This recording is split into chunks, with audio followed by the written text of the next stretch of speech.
Saya tidaklah yakinkan sesedari bahawa sains itu bermula dengan adanya manusia di muka bumi ini. Tanpa manusia, sains tak terbangun. Tanpa manusia, tamadun tak terbangun. Tanpa manusia, negara tak terbangun, masyarakat tak terbangun, dan alam ini pun tak terbangun. Itu hujah saya yang pertama. Hujah saya yang kedua adalah, kalau demikian sifatnya, sudah ada sains sebelum Islam? Ya, sudah ada. Sudah ada sains semasa Islam? Ya, sudah ada. Ada buktinya? Saya dah tunjukkan buktinya, gambar-gambar dan sebagainya. Tetapi isunya sekarang ni, kenapa kita hanya kenal saintis-saintis barat saja? Yang ni saya tak boleh nak sebut di sini sebab sistem pendidikan kita macam tu tak diperkenalkan, dan sebab itu kita masih ada ruang untuk memperkenalkan tokoh-tokoh kita sendiri. Bukan tokoh kita, tokoh-tokoh yang selain daripada orang barat. Barulah kita dapat melihat sains ini dalam perspektif yang luas dan besar begitu. Okey, dekat saya nak habis slide yang mula itu, sebelum saya nak tunjukkan tentang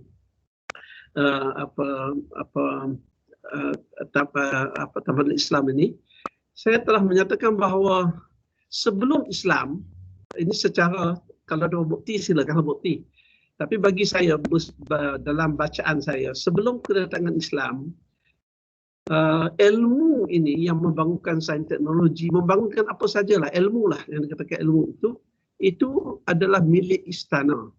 Milik istana maksudnya milik emperor, sama ada dia bernama Firaun ke, ataupun Maharaja Ming ke, ataupun lain-lain nama sebagainya, tapi dia ditentukan oleh siapa yang memerintah. Sebab itu kita baca dalam Al-Quran, mohon maaf kepada yang bukan Islam ini, Firaun begitu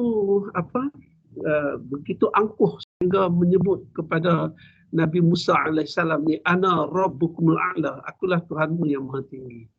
Sampai begitu sekali. Sebab itulah bila Nabi Musa ini sebelum dihantar oleh Allah ke jumpa Firaun ini, dia menyebut izhab ila Firaun innahu tagha. Ini dia beritahu kepada Nabi Musa bahawa pergilah kamu kepada Firaun, sesungguhnya dia itu melampaui batas. Dan oleh kerana Nabi Musa ini tidak petah dalam cakapnya, dia bawa Nabi Harun. Itu ceritanya. Jadi sampai begitu sekali. Begitu juga dengan kita tengok Maharaja Ming. Begitu juga kita tengok dengan ayah Nabi Ibrahim sendiri, Raja Namrud dan sebagainya ketika itu. Mereka amat angkuh. Dan kalau kita tengok baca di belakang cerita di Petra yang saya sempat pergi itu, cerita kaum Nabi Saleh, kaum Madian misalnya, kaum Hud misalnya. Sebab mereka ini diperintah secara berpusat ataupun disebut sebagai feudal system. Ada istilah sekarang lah. Dalam feudal system ini, ada raja yang di atas sekali, Firaun. Kemudian ada pembantu-pembantu dia. Kalau Firaun itu ada Hamannya, ada Qarunnya. Jadi ada pembantunya. dalam buku sejarah disebut mereka ini ada lord dan juga noble. Saya tak kerti nak terjemah, sebab kalau lord ni pergi ke mahkamah dia jadi hakim lah. Tetapi kalau address kepada raja-raja pun lord juga, sebab istilah ni istilah Inggeris. Kita ni istilah untuk Tuhan tak boleh cakap macam tu. Jadi lord ini adalah satu kumpulan yang dilantik oleh raja untuk mentadbir dan mengurus negara itu. Kemudian yang kedua, pemerintahan dia lah. Yang kedua adalah golongan noble. Golongan noble ni adalah pentadbir. Kalau tadi pembuat polisi, itu lord buat polisi dan sebagainya, dan mereka juga kadang-kadang ada bila datang agama Kristian ini, mereka melantik padri-padri. Nah, padri itu memang padri yang memerintah. Kalau zaman Galileo Galilei kita tengok, padrinya bernama saya lupa, yang di AIDS, tak apalah nanti ingat kemudian. Tapi saya nak cerita benda tu lah. Nak cerita tentang kita ni. Kemudian jadi apa Islam buat? Bila Islam datang, Islam ini membebaskan ilmu itu daripada ikatan istana. Kalau kita guna bahasa dia kata Islam itu liberated. Islam itu meliberatkan, membebaskan ilmu itu daripada pengaruh agama dengan Kalau kita tengok ayat-ayat Quran itu menyuruh semua umat Islam ini agar menuntut ilmu. Saya bagi ayat yang 2 hari lepas itu ialah satu ayat ya. Yarfa'illahu alladhina amanu minkum walladhina utul madarajat. Yarfa' itu satu janji Allah itu. Jadi untuk saudara-saudari semua ni tak payah fikir jadi popular ke datuk ke Tan Sri ke, jadi orang berilmu. Sebab janji Allah ialah pasti diangkat oleh Allah orang-orang yang beriman di kalangan kamu dan orang-orang berilmu di kalangan kamu dengan beberapa darjat. Yarfa'illahu alladhina amanu minkum walladhina utul darajat. Kemudian ayat yang lain pun Allah Taala menyebut. Dia soal kita dan kita pun bila soalan di Google kita tahu dah jawapannya. Hal ya'lamun walladhina la ya'lamun. Apakah sama mereka yang berilmu dan mereka tak berilmu? Saudara keluar, saudara pergi ke masjid ke, saudara keluar pergi jalan ke, pergi supermarket ke, dan tanya kawan, cakap dengan dia sekejap saya tahu dah dia berilmu atau tak berilmu. Sebab berbeza. Orang berilmu ini berbeza daripada segi percakapan ya, berdasarkan ilmu, dan dia tak akan cakap mengaku sebab dia akan menjatuhkan wibawa dirinya sebagai orang berilmu. Tak bolehlah kalau Al-Ghazali nak mengaku dia pergi jalan, tak mungkin. Sebab dia ada kewibawaannya sebagai seorang ilmu dan orang ilmu itu perlu dihormati. Dan macam mana orang nak hormati dia kalau dia sendiri tidak, bukan kita belagak, tidak berkarakter, tidak bersifat sebagai orang ilmu. Jadi orang ilmu ni dia tak ada ilmu saya, dia kena amanah dan sebagainya. Kemudian Allah Taala sebut lagi dalam ayat yang lain, dia kata fas'alu ahla dzikri in kuntum la ta'lamun. Tanyalah kepada ahlinya, ahla dzikri itu ahlinya. Kalau tak tahu nak buat teh ni, tanyalah ahlinya. Kalau tak tahu nak buat komputer ni, tanyalah ahlinya. Kalau tak tahu nak buat kereta, janganlah ahlinya. Kalau semuanya nak tanya ustaz, lingkup dunia ni. Sebab itu hal yang berhubung dalam istilah sekarang lah. Sebab kita sebut ustaz itu sebagai ustaz, nama sebenarnya adalah profesor. Tapi ustaz dalam konteks kita ni orang yang berilmu. Tapi ilmunya ilmu agama. Ilmu akidah, ilmu syariah, tauhid dan sebagainya. Tapi kalau tak tahu tentang hal ini, macam Rasulullah buat sendirilah. Di zaman baginda, bila dia nak berperang, dia tanya Salman Al-Farisi. Sebab Salman ni orang Parsi yang selalu berperang. Sahabat-sahabat ikut Nabi ni bukan kaki perang, bukan kaki bergaduh pun. Dia nak berperang, bergaduh pun tidak. Jadi, yang pertama saya sebut bahawa Islam itu telah dibebaskan daripada ikatan itu apa Islam buat, ikatan istana. Yang kedua, Islam dan seterusnya, umat Islam itu diminta untuk menuntut ilmu. Sebab itu, berbeza dengan kitab-kitab yang lain. Kitab-kitab lain itu, kalau agama, saya tak nak sebut agama mana-mana lah, tapi saya ada pengalaman dengan agama-agama lain ini sebab saya menziarahi, minta maaf kedai, saya menziarahi dalam masa saya di Pengarah Hadari, kita ada hubungan dengan apa agama-agama lain. So kita pergilah church, kita pergi ke gurdwara, kita pergi untuk bincang tentang macam mana agama dia, macam mana agama kita. Dan mereka menyebut sebagainya bahawa kitab mereka ni tak boleh tersentuh. Dan yang boleh membaca mereka, kitab mereka ini adalah golongan-golongan ilmuwan mereka, agamawan mereka. Sedangkan Al-Quran ini tak disebut di mana-mana bahawa kita ni tak ada baca. Semua orang boleh baca. Dan malah orang yang bukan Islam yang saya sebut dah banyak kali seperti Gary Miller, Cat Stevens, Chip Estes, kemudian Bruno Gardoni, Kismo, dan Roger Garudi, mereka tak minta siapa-siapa boleh bekal, dan mereka nak mengetahui apa ada dalam kitab ni, dan dia baca. Dan tidak ada seorang orang Islam kata, kamu orang bukan Islam tak boleh baca Quran ni, tak ada. Mungkin kalau orang kampung kita mungkinlah kot dia tak terdedah, tapi silakan nak baca. Sekarang ni tambah di Amerika ni election kan, orang kes di Perancis, orang kata Islam itu begini dah apa, hak human right dan sebagainya. Sila baca. Jangan tengok perlakuan orang Islam. Tengok je Al-Quran. Kita boleh beritahu macam mana human right dalam Islam ni. Bayangkan macam mana Salihuddin Ayyubi boleh mengalahkan Richard daripada England itu. Bukan kerana pedangnya, tetapi melihat betapa beretika orang perempuan, anak-anak, tak musnahkan tanaman. Dan orang yang dapat perang dengan dia, tiba-tiba pedang jatuh, dia tak ada bunuh. Kan ada kes zaman Rasulullah pernah berperang, tengah-tengah seorang sahabat ni beritahu kepada Rasulullah, ya Rasulullah, kenapa saya tadi berpedang, tiba-tiba pedang dia jatuh. Ini pedang dia jatuh, apa saya buat? Saya pergi dekat dia, saya bunuhlah dia. Kenapa kamu bunuh dia? Rasulullah tanya. Rasulullah memalih muka daripada dia. Kenapa? Dia tak bersenjata. Mungkin selepas ini dia jadi orang Islam. Mungkin dia akan jadi baik pada kamu. Kita tak tahu. Jadi karena banyak peristiwa perang ini, orang boleh menukar sikapnya. Jadi saya nak beritahu bahawa Islam begitu sekali.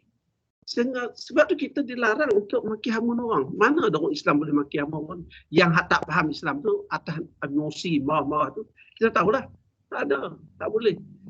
Orang maki kita tu sebab dia tak beragama. Kalau tanya dia balik, lah agama dia, adakah agama dia suruh dia kata-kata ke orang maki hamun orang? Dalam Islam la ikrah fid din, lakum dinukum waliyadin. Kepulang kita bersama waktu Rasulullah membina negara Islam yang pertama di Madinah itu, ada Islam, ada bukan Islam. Ketika orang Yahudi bertanya, dia berzina, jadi takkan hukum dengan Al-Quran, sedangkan dia bukan ada, dia tak menerima Al-Quran ni.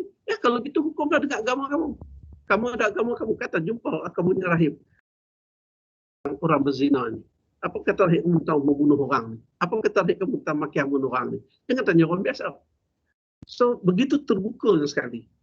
Yang seterusnya ingin saya jelaskan, saudara mungkin tengok slide dia, ialah apa Islam buat? Selain dia pernah membebaskan, meliberaliskan ilmu daripada istana, yang keduanya, Islam itu menuntut setiap umat yang menamakan Islam itu, dia tak boleh jadi insan yang jahil. Dia mesti insan yang berilmu. Segala tingkah lakunya, tindak balasnya itu perlu berdasarkan ilmu, bukan perlu berdasarkan emosi.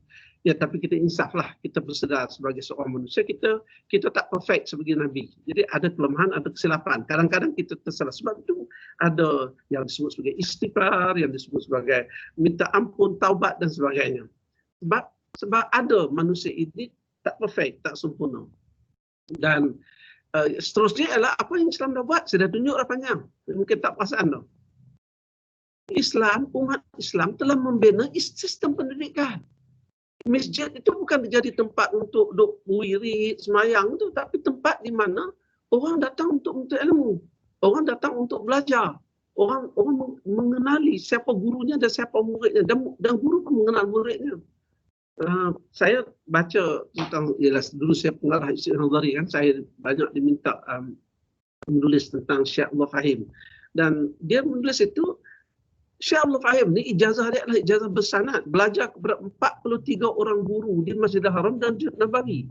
Maknanya dia belajar satu guru yang saya dah tunjukkan Zawiyah tu, sehingga dia habis, guru tu pun layak mengatakan kepada kamu dah layak untuk mengajar ilmu saya. Jadi dia tulis di satu kertas itu, satu buku dia catatan, okey, dia catat. Dia pergi kat guru lain pula. Seluruhnya. Jadi pelbagai, sebanyak 43 orang guru. Itu disebut sebagai ijazah bersanad. Maknanya dia pergi jumpa seorang guru, dia dan guru tu bagi apa pengirapan pada dia, sekarang kamu dah boleh mengajar orang lain sebab kamu dah cukup ilmu. Bukan main rasa-rasa dia ada ilmu. Lalu buat fatwa pun mengapu-ngapu. Sebab fatwa itu berdasarkan kepada dia punya background dia. Kalau dia bukan ahli sains, problem macam kita minta buat fatwa. Derma darah boleh tak? Saya dah sebut dengan dia kan. Peringkat dulu memang tak boleh lah. Sebab kita tidak ada teknologi untuk menyelamatkan manusia lain. Tetapi apabila ada teknologi bom dengan menderma darah ini, kita boleh menyelamatkan nyawa. Dan di dalam maqasid syariah, menyelamatkan nyawa itu terletak di atas. Selain menyelamatkan agama, menyelamatkan nyawa. Maka menyelamatkan nyawa itu menjadi, kita kena perjuangkan. Jadi kalau sekiranya kita boleh derma darah dan tidak menjejaskan orang yang menderma, apa salahnya kita derma untuk menjaga nyawanya. Sampai begitu sekali. Okey, dan akhir sekali kita lihat ada satu lagi, iaitu dalam Islam ini juga memperkenalkan bermacam-macam kaedah kita nak belajar ni. Sebab itulah kita dapat lihat istilah-istilah yang susah kalau nak terima bahasa Inggeris pun.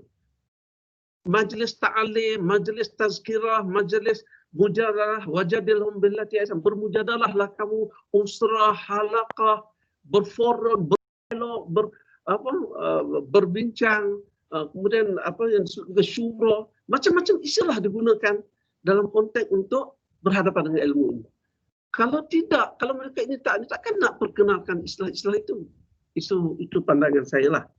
Jadi dengan suasana macam itu, kita lihat bahawa apa ilmu itu berkembang. Apatah lagi setelah Rasulullah wafat itu, mereka ijtihad sendiri membina yang dikatakan sebagai universiti. Universiti pertama ialah Az-Zaituna, dibuka pada tahun 737 Masihi, diikuti oleh pembinaan Baitul Hikmah 786 Masihi oleh Harun al-Rashid. Itu tempat menterjemah segala ilmu-ilmu yang ada di dalam tamadun-tamadun silam dan dimasukkan ke dalam tamadun yang sebelum Islam, dimasukkan ke dalam Islam dan dikomen, dianalyze, dikritik sebab perkara telah sebati dengan orang Islam. Macam ya ayyuhalladzina amanu in ja'akum fasiqun binaba'in fatabayyanu. Orang beriman, apabila orang fasik membuat berita, fatabayyanu, kajilah. Jadi kita kena kajilah. Jadi kita kena kaji. Jadi kaji itu bukan hanya orang fasik berita ni, bukan hanya cakap mulut saya, walaupun cerita tu buat mulut lah. Cerita tu cerita zaman, cerita saya Khalid bin Walid kan, bila Rasulullah beritahu kepada Khalid bin Walid untuk memberitahu kepada satu kabilah bahawa ayat yang berhubung dengan zakat telah turun. Saya nak stop kat situ lah. Kuliah saya bukan kat situ. Tapi nak sebut bahawa maka untuk mereka mengkaji itu, mereka terpaksa menterjemahkan supaya mereka tidak silap. Nampak tak? Istilah-istilah itu diperkenalkan kerana itu. Dan mereka bina universiti. Dan mereka bina perpustakaan dan juga tempat untuk penterjemahan. Dan akhirnya kita tahu lagi pada tahun 859 Masihi, tak lama terbinalah universiti yang kedua dalam Islam, tapi universiti yang pertama diterima oleh UNESCO, iaitu Universiti Qarawiyyin yang berada di Fes, Morocco, yang saya dah sebut sampai sekarang pun ada, dan anak murid yang berada hari ini. Dan antara yang belajar dekat Fes ini adalah Ibn Khaldun.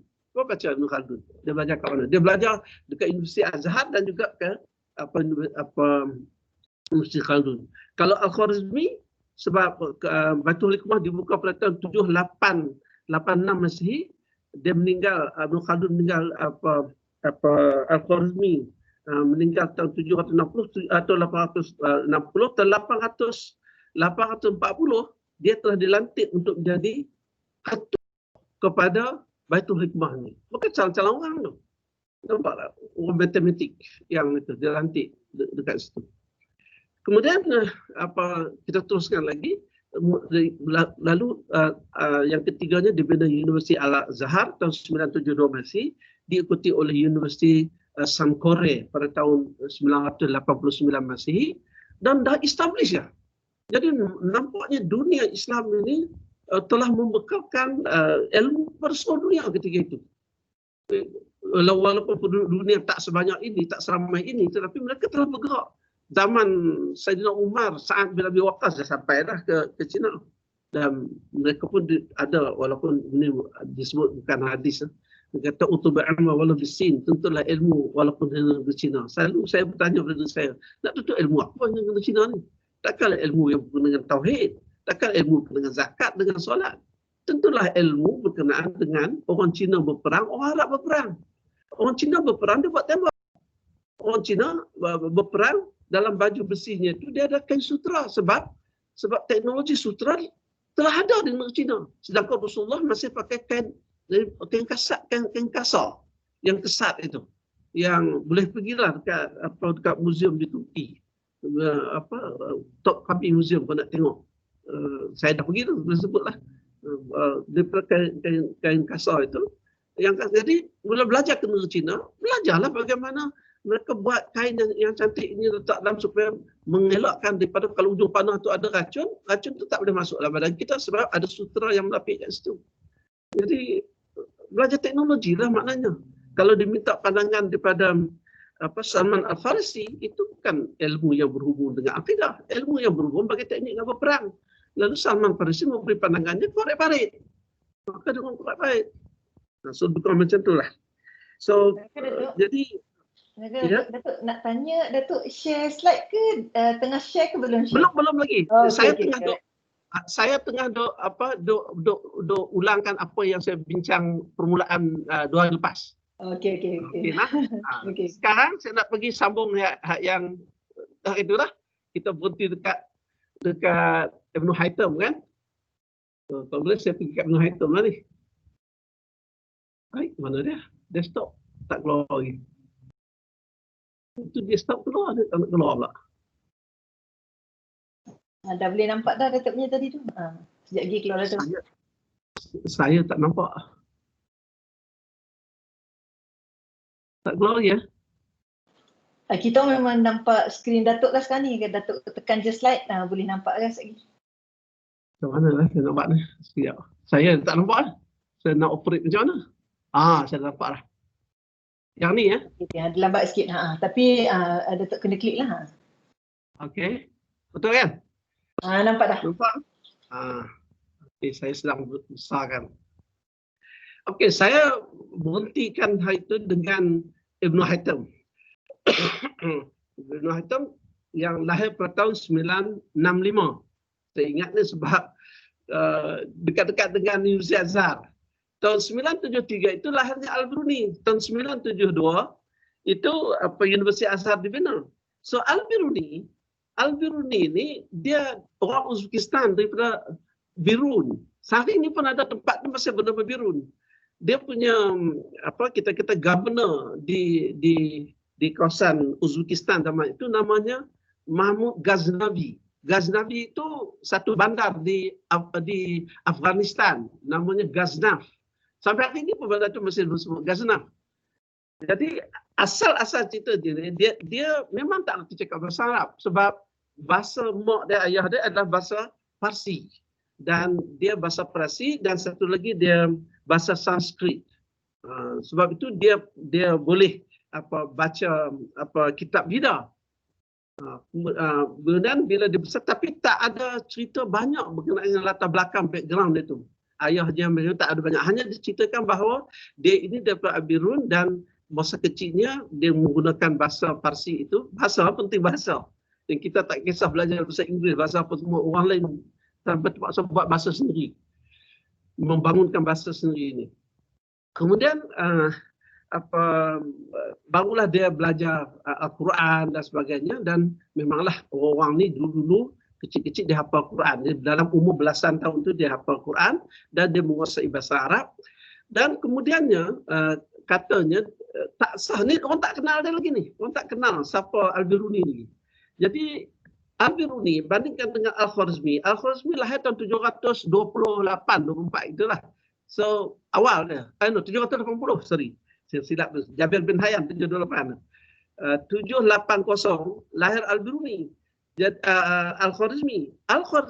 Khwarizm ni satu tempat juga di Uzbekistan. Nama dia Muhammad Musa kan, kita tahu kan. Nama Khwarizmi ni.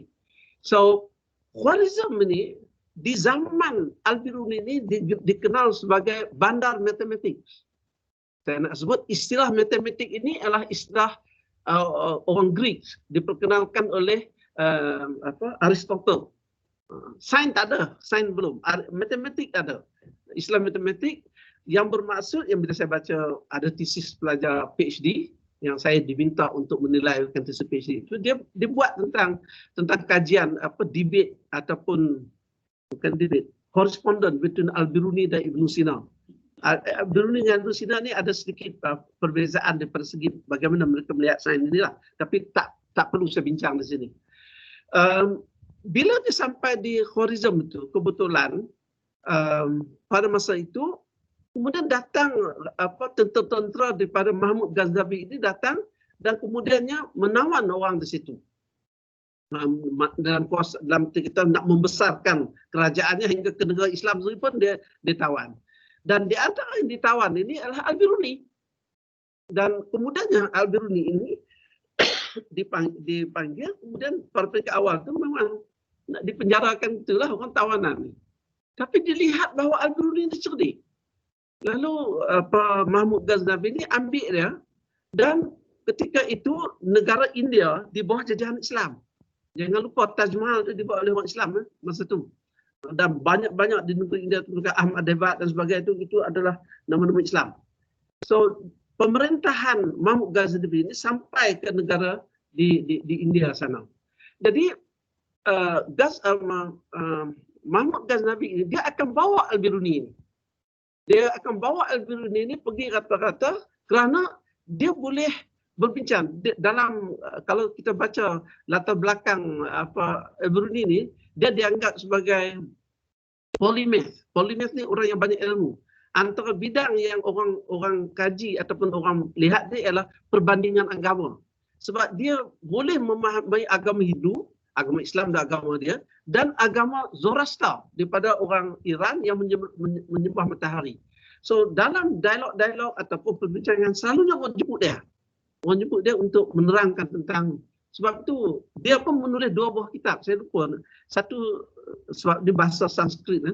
Satu ialah Satya yang bermaksud perbandingan. Kitab itu menceritakan perbandingan di antara pandangan Muslim kepada alam ini, bagaimana Islam melihat alam ini dan bagaimana Hindu melihat sebagai alam ini. Itu dalam buku dia, itu 2-3 buku dalam bahasa yang ditujukan kepada orang-orang India yang pergi di zaman itu, yang dibawa oleh Mahmud Ghazali ini. Dan akibatnya ialah dia nak menentukan waktu sembahyang. Jadi apa yang saudara lihat depan ini adalah penerangan Al-Biruni tentang berlakunya gerhana bulan dan matahari. Ini bumi di sini, bulan di sini, dan matahari di sini. Dia terang-terang dengan tepat. Dan kemudiannya, ini ada yang hak ni pada kan, yang Rumi pada, ini dimasukkan dalam buku bahasa Latin. Dia telah buat satu jadual bagaimana pergerakan matahari ini yang dapat dilihat di dunia. Dan untuk menerangkan kedudukan ini, dia terpaksa mencipta, saya sebutnya mencipta satu kaedah yang dinamakan trigonometri. So dia ni pakai bidang astronomi pun dia, bidang trigonometri dia, bidang geografi pun dia, bidang perbandingan agama pun dia, dan sebagainya. Ini hebatnya Al-Biruni ni. Okey, cukuplah sekat itu. Oleh kerana kehebatannya itu, inilah tempat di Biruni ini, tempat kelahiran dia.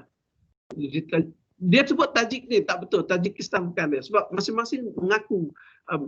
Pada masa itu macam Malaysia lah. Malaysia, Indonesia. Dulu-dulu mana ada negara Malaysia, Indonesia? Disebut sebagai Malay Archipelago, rantau Melayu. Sebab Melayu telah membina tamadun di sini. Hanya hari ini ya, orang tak belajar sejarah. Dia sebut rantau Melayu, sejarah. Rantau Melayu, tulis dengan tulisan yang ni. Kemudian bila Belanda datang ke Indonesia, kemudian British datang ke Malaysia, orang Spanish pergi ke Filipina, semua. Dan akhirnya kita berpecah masing-masing. Itulah dah adopt semua apa yang penjajah bagi. Asalnya kita adalah satu. Ini abad ke mana? Abad 14, 15 dan 16. Itu kemuncak alam Melayu itu. Saya nak balik kepada Al-Biruni. Inilah temuan dalam tulisan Rusia dan banyak ni. Dan Iran bersebut dia macam-macam lah. Pakistan pun memberi respect pada dia. International Congress on Al-Biruni tu. Al-Biruni ya. Dan ini adalah tokoh yang saya nak highlight kalau sini. Kemudian seterusnya adalah Ibn Sina. Ini Ibn Sina ni buku dia ni. Siapa boleh baca Jawi tahu kan? Ibn Sina. Kanun Fitib, kitab Al-Kanun Fitib. Kanun itu kanun lah. Bahasa Inggeris dia ambil daripada bahasa Arab. Kanun itu kanun. Kanun itu law, peraturan dalam perubatan. Dan kebetulan saya sempat pergi Tajikistan juga. Solar energy dulu dapat award daripada IDB, banyak juga, $200,000 dia dapat award tu. So kita pergi ke Tajik. Rupanya Tajik ni dia macam negara komunis juga. Dia tak nak tukar duit dia. So bila saya kata, rugilah kami datang sini 1 minggu, tak boleh nak dudukkan hotel ya. So dia bawa pegawai dia bagi duit dia, dan bila saya tengok duit dia ni 20 somong, bukan RM1 dari kita. Gambar Al-Biruni. Ini baru ni. Baru 2 tahun 2000 ni. So mereka mengabadikan tokoh-tokoh mereka di sini. Ini antara buku-buku saya tunjuk. Ini sebahagian kecil yang ni tentang Al-Biruni ini. Okey. Ini juga Al-Biruni kitabnya, banyak kitab dia. Ini anatomi manusia, binatang pun ada. So ini yang dah saya dah tunjuk dah Universiti Sankore. Dan ini adalah masjid di Toledo, di Spain sekarang ni. Yang nak ditunjukkan sini adalah kaedah untuk membuat dome daripada masjid ni. Ini adalah the first in the world ever buat, dan strukturnya macam ini untuk menampung berat yang di atas ini. Ini tanya orang engineer tahu lah. Sampai hari ini digunakan. Bagi nak buat dom yang susah tu sampailah apa idea daripada Hagia Sophia dan sebagainya. Hagia Sophia dulu kan. Okey, saya pergi lagi. Seterusnya ni ialah Al-Ghazali. Semua tahu ni Al-Ghazali lahir pada tahun 1158 ni yang ni dia lahir Allah. Ini 1058 dan meninggal 11 tak umurnya tak lama pun, dan melahirkan kitab Uyul Muda terkenal, dan dia refer dalam pelbagai bidang. Sekali lagi polymath dalam pelbagai bidang. Hanya di Malaysia dalam tahun Melayu kita terkenal dengan Ihya Ulumuddinnya, dan ramai pun tak boleh baca dan tak membaca pun tentang, dan saya pun tak boleh baca dan saya difahamkan dalam bahasa Melayu pun tak ada. Yang ada Indonesia cuba terima, tapi baca kurang faham sikit bahasa Indonesia. Tahafut al-falasifah, iaitu bermaksud keceraruan di dalam berfalsafah. Ini setelah Ibn Sina dan Al-Biruni debate tentang asal usul kejadian alam ini, kemudian dia banyak refer juga kepada yang Yunani punya. So dia datang dia bagi pandangan yang baru ini oleh Al-Ghazali. Saya tak berasat untuk bincang secara detail. Ini Islamic Center dekat Toledo yang sekarang ini dimintin oleh kerajaan Spain. Saya dah sempat pergi ke masjid ni. Kebetulan ada walimah yang kita pergi tu, ada kunuri. Dan mereka masih preserve masjid ni untuk mengingati sejarah negara mereka sendiri. Tahun 1058. Kemudian ini ada Averroes. Ni dia balik kiri ni Averroes, Ibn Rushd sebenarnya. Disebut Averroes dalam bahasa Latin. Ada lagi catatan perpustakaan ini. Avinzo dan Ibn Rushd ini Ibn Rushd. Dan ini adalah juga tulisan yang lain yang telah diterjemahkan ke dalam bahasa Latin. Dulu Latin lah. Bahasa Inggeris saya nak beritahu baru ya. Waktu orang Inggeris sendiri, iaitu Newton berkarya, dia pun tak berkarya dalam bahasa Inggeris. Sebab bahasa tu ketika itu mereka menggunakan bahasa Latin. Dan ini adalah Marwan bin Abu Zur, saya tak perlu detail ke ini, yang menceritakan tentang perubatan, dan mereka telah membuat kajian kepada lembu, ni anatomi lembu, mengkaji, dan mereka tengoklah tulisan dan sebagainya itu. Dan seterusnya, saya beritahu ini adalah Al-Idrisi. Al-Idrisi ini pada tahun 1154, 1456. Pasal kan 1154 ini ialah sezaman dengan Salahuddin Ayyubi. Salahuddin Ayyubi meninggal pada 4 Mac 1193. Tapi yang saya tengok dalam buku ni, gambar ni gambar sebenar. Dan selalunya orang saya rasa gambar ni dah open dah pada semua orang, tidak ada copyright lagi dah. Kalau dalam bukunya, inilah lukisannya. Dulu ni selatannya duduk di atas dalam buku tu, utaranya di bawah cara orang lukis. Sekarang ni bila saya kalih ni, jadi ini buku yang sama tapi saya kalih slide ni, baru nampak semenanjung Arab ni. Ini Afrika. Kan? Ini tahu kan Algeria dekat sini, ini Mesir. So walaupun tak setepat itu, katanya sebab pada tahun 1304 lahirnya Ibn Battuta menggunakan peta ini sebagai panduannya untuk pergi ke negara-negara timur. Dia ada yang detail lagi. Dia buat untuk Maharaja Sicily ketika itu, yang bukan Islam pun. Jadi orang Islam sendiri berada dalam negara, walaupun dalam pemerintahan Islam, tapi ada satu raja, saya lupa nama dia, di Sicily, yang meminta dia untuk melukis peta dunia, dia lukis peta di tempat tersebut. So dia sudah ada kemahiran tersebut. Jadi dalam semua bidang. So ini adalah hospital yang dibina di Syria. Saya sebut cepatlah. Ini juga zaman Salahuddin Ayyubi yang membina hospital, sebab masa tu banyak peperangan, banyak apa dan sebagainya, ada penyakit pun. So dia buat hospital. Seterusnya adalah ini Salahuddin Ayyubi, dan di masjid ni lah. Kalau tak ada masjid yang saya tunjuk awal, dan kalau pergi tengok dekat masjid tu, yang slide awal saya tak tunjuk ni, dekat Qoiyat itu ada benda ni. Tempat ini adalah tempat bagi samun. Sebab bila saya pernah bagi ceramah tentang Maulud Nabi, tak apalah cerita kepada saudara ini, tentang Maulud Nabi, kemudian sebelum saya buka mulut lagi, di Indonesia, seorang pelajar angkat tangan tanya saya nak tanya penceramah, kenapa hari ini kita menyambut Maulid Rasul? Kenapa? Yang setahu saya Abu Bakar, Umar, Osman, Ali tidak menyambut kelahiran Nabi ini. Hatta Imam Syafi'i, Hanafi, Hanbali, Maliki pun tak ada sambut. Jadi kenapa perlu kita sambut? Jadi ini bidah sebagainya macam-macam lah. Saya kata isu soal bidah atau bidah itu bukan bidang saya. Jadi saya nak put aside. So saya tak nak bincang dari perspektif bidah atau bidah. Yang saya nak bincang, siapa yang memulakan cerita ini? Memulakan buat maulud Nabi ini? Jawapannya adalah Salahuddin Ayyubi. Dan Salahuddin Ayyubi katanya inilah di masjid Umayyah itu, di tempat di mana Salahuddin Ayyubi berceramah untuk mengingati Rasulullah perjuangannya waktu menyambut kelahiran dia. Jadi menyambut kelahiran Rasulullah ini bukan hanya duk salawat sallallahu alaihi wasallam dan sebagainya, tetapi juga menceritakan tentang perjuangan Rasulullah SAW. Kenapa begitu?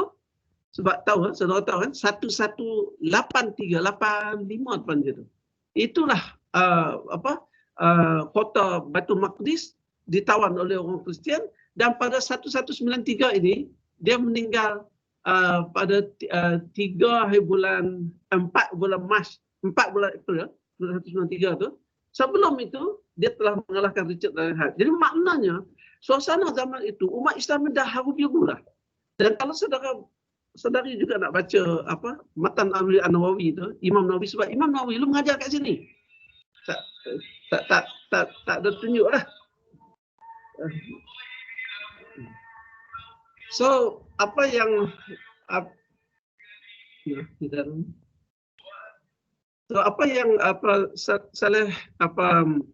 yang berlaku ketika itu ialah Imam Nawawi.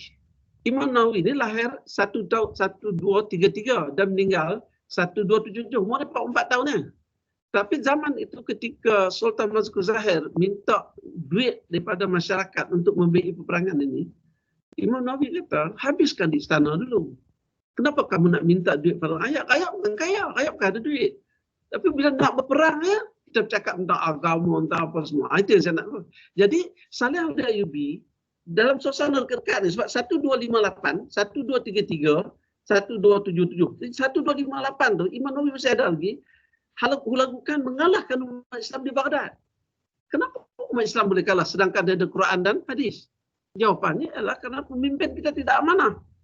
Jadi menyebabkan bila rakyat dah tak suka pemimpin dan sebagainya, bila musuh datang mudahlah kalah kita. Jadi kita pun tak bersatu dengan rakyat. Bila dah pemimpin tak amanah, rakyat berpuak-puak. Sebab ada rakyat yang nak jack kerajaan dan nak jack ini, nak jack ini sebagainya. Ada yang jadi berpihak-pihak. Jadi akhirnya Salahuddin Ayyubi terpaksa mengadakan, sebenar dengan lahirnya Rasulullah SAW ini, mengadakan satu majlis untuk mengingati perjuangan Rasulullah. Bagaimana dia memperjuangkan untuk mengambil alih kota Al-Quds, kota Baitul Maqdis daripada tangan orang Kristian. Ini kuburnya. Kalau saudara balik saudara besarkan, ini tarikhnya. Saya sempat kat sebelah dia lah. Nampak baju tebal tu musim sejuk maknanya. Kita pergi ni bulan Februari. Ini kuburnya sebelum nak masuk kuburnya. Okey. Kemudian ini Al-Baitar tentang ilmu. Kalau tadi tentang zoologi, ini botani, tumbuh-tumbuhan. Ini hospital di Kairo, 1284. Saudara bayang, orang di barat sana di England tu gelap gelita lagi. Tak kenal apa, tak siapa pun benda tu. Kalau ditanya kepada orang barat ni, siapa ahli sains dia akan jawab, dia Nicolaus Copernicus. Yang saya dah bagi dah referensi saudari. Nicolaus Copernicus ini lahir 1473. Sedangkan di hospital di 1284. Ini soalannya, apakah tidak ada sains sebelum barat ni? Orang dah maju dah. So ini adalah hospital tersebut, dan ini bapa kepada engineering, water engineering lah, Al-Jazari. Saya tak berdetail lah dan saya nak sebut kat sini. Ini lukisan oleh Al-Jazari dalam bukunya, dan kerajaan Dubai, dekat Dubai, dia orang bina balik semula untuk buat ini. Dan mereka suka buat ini sebab dulu kan banyak dipengaruhi oleh India. Dan ini tempat pengairan dan sebagainya. Ismail Al-Jazari, Book of Engineers, macam-macam dia telah buat sebenarnya dari segi kejuruteraan air lah.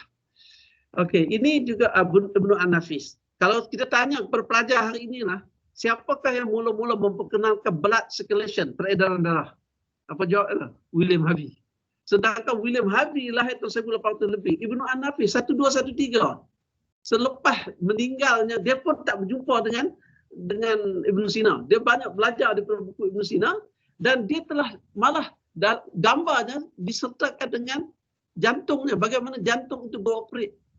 Tapi hari ini masyarakat tak tahu. Umat Islam pun saya tak tahu. Sebab dia membuat pembaruan di atas teori yang dikemukakan oleh Ibnu Sina. Sebab Ibnu Sina kata jantung kita ni ada 3 saluran. Satu saluran masuk daripada paru-paru, itu bawa oksigen. Satu yang keluar ke paru-paru untuk menambil oksigen balik. Dan satu lagi saluran roh dia kata. Tapi tak dapat dibuktikan perkara itu lah. Lama juga orang terima hadiah tu. Tetapi bila Ibnu An-Nafis datang, barulah Ibnu An-Nafis betulkan. Daripada dia kata tak ada yang katakan apa saluran roh tu. Yang ada hanya 2 saluran ini. Ini lebih kurang dia punya lukisannya untuk menerangkan bagaimana peredaran darah di tubuh. Dan kita tahulah peredaran darah ini adalah very basic pada manusia itu untuk menggerakkan darah ini ke seluruh organ dalam tubuh kita. Okey, saya pergi seterusnya lah. Ini terkenal Ibnu Battutah, saya masuk 134. Oh, buku ni kata 1369, tapi saya baca satu buku lain, dia umurnya 74 tahun. Ini 1378 lah. Tapi di sini dia kata Tanjir Algeria yang bekas jejak Perancis ini. Dan ini adalah tempat-tempat yang dia belayar. Ini tempat dia di Tanjir sini, daripada kawasan sini. Dan di sinilah dia belayar dan dia terus pergi daripada sini, terus pergi sampai ke Mesir, ke Libya, ke Tunisia, daripada semua. Dan masuk sini, pergi ke Mekah dan terus. Dan balik melalui jalan laut dan sebagainya. Dan beliau bukan Marco Polo. Tahun 1325. Telah pun berjalan begitu. Ini adalah seorang lagi, saya sengaja buat tahun ya. Ini 1325, 1308 sorry. 1304 sorry. Dan ini 1371. Ini kalau dibaca dalam buku, ada kat UKM yang profesor di Beijing University yang mengkaji tentang Zheng He. Dan buku itu adalah pelayaran Zheng He, tapi disebut itu orang Arab tapi dikenali sebagai Cina. Zheng He ini ceritanya adalah keturunan daripada Rasulullah SAW. Boleh baca buku tu? Saya rasa bias dengan Islam. Dan dia terpaksa lari selepas, kan ini 1371. 1258 berlaku ribukan hulagukan bantai dan umat Islam dah bergaduh. So dia daripada Iraq, dia bergerak ke timur dan akhirnya dia pergi negeri China dan di negeri China diperintah oleh Maharaja Ming. Dan dikatakan zaman dia itu dia telah membina ini replika di muzium kapal yang dia buat besar. Dan dia setiap kali dia nak pergi dia telah pergi ke, of course dia pergi Mekah sebab dia orang Islam. Dia bukan pergi sekali, bukan 2 kali, 7 kali dia pergi ke Mekah. Dan setiap kali dia pergi Mekah, dia tak pernah tidak singgah di Melaka. Apa sebabnya singgah Melaka? Jawapannya sebab masa itulah cerita yang disebut kita zaman keagungan rantau Melayu ini. Sebab dia nak ambil bekalan untuk kapal dia dan sebagainya untuk nak meneruskan perjalanan. Tak mungkin dia akan singgah di negara di tempat yang tak boleh bekal. Macam orang kata, kenapa kita nak singgah di Dubai? Sebab Dubai ada facilities. Kenapa kita nak pergi ke London? London menjadi sibuk sebab London adalah tempat orang bersidang, tempat orang bertamadun. Orang bincang tentang tin, orang bincang tentang minyak, orang tentang education pun dekat situ. Ni bila bergaduh perangnya di Afghanistan ni, tapi bincang dekat London, bincang dekat Geneva. Jadi rantau ini dia datang ke sini sebab kawasan sini sudah pun maju. Dan ini digambarkan tentang orang-orang yang dibuat dan dia tidak membawa senjata untuk berperang. Tapi dia banyak membawa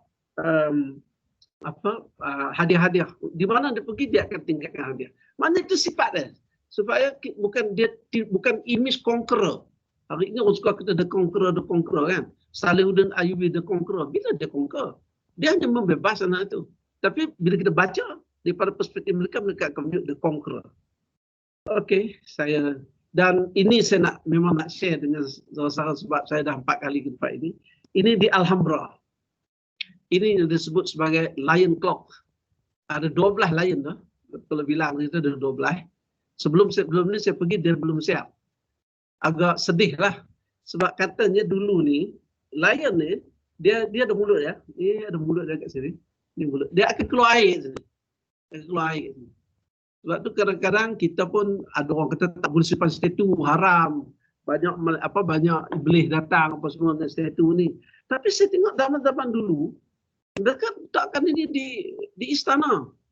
Bila setiap waktu saya tak boleh lihat dia akan keluar air dari sini. Untuk memastikan air ini bergerak dengan tenang. Dia ada aliran air ni. Kalau saudara tengok ni aliran air ni yang masuk ke sini. Ni aliran ni tenang sikit lah. Dia dah ada masa itu. Teknologi itu.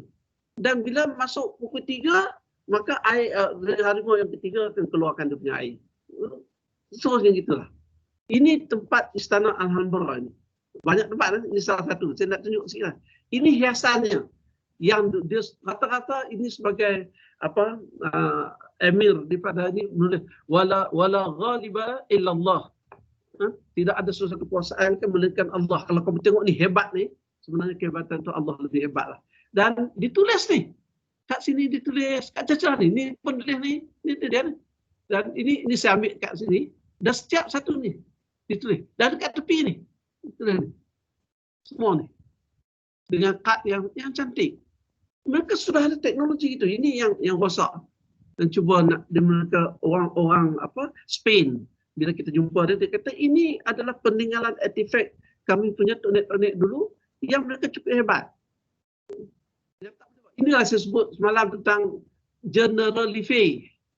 Istana Generalife bahasa ni yang sebenarnya diambil dari bahasa Arab Jannatul Arifi.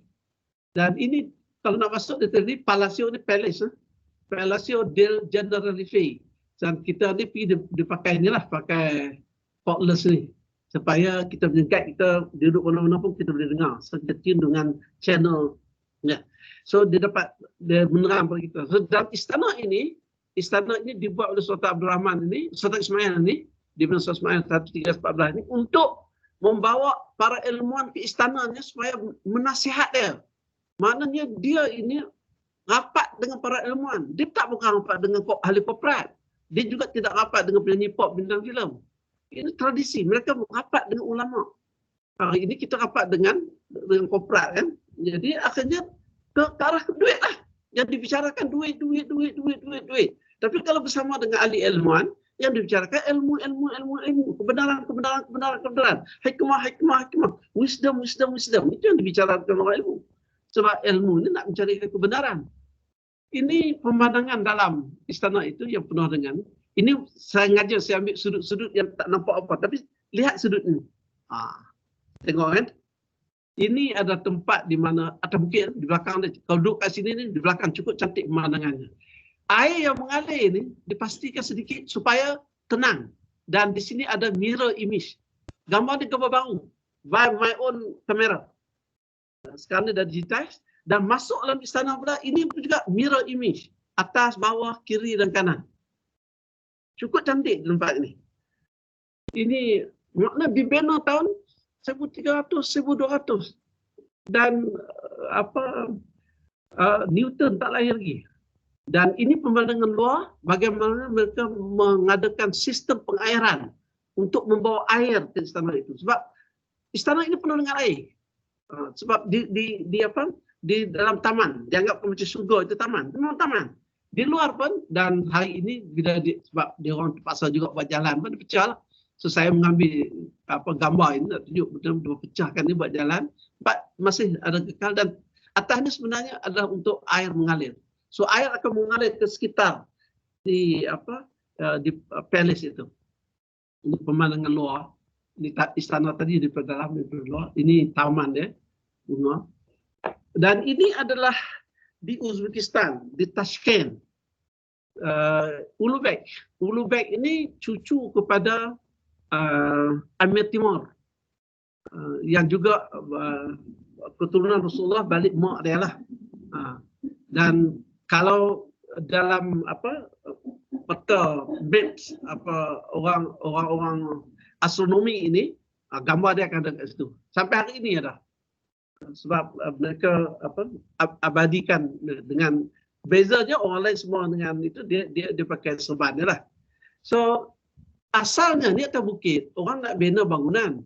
Tiba-tiba bila dikorek ada macam ini. So bila saya masuk ni, saya boleh nampak macam ni lah. Di sini adalah observatory tower, iaitu tempat mereka nak observe cakrawala.